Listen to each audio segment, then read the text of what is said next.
Being touchy with someone else. Ako, yan, may touchy ako na tao.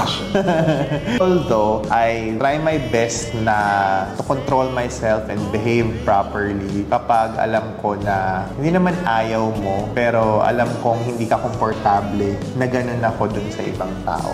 Talagang ako, sinisita ko talaga siya. Not really naiinis ako, lalo na din sa opposite sex, kasi nga minsan, aminin natin yan mga girls, no? May mga babae na kapag may ganong interaction sa opposite sex, kahit may partner yan o wala, nabibigyan ng ibang kahulugan.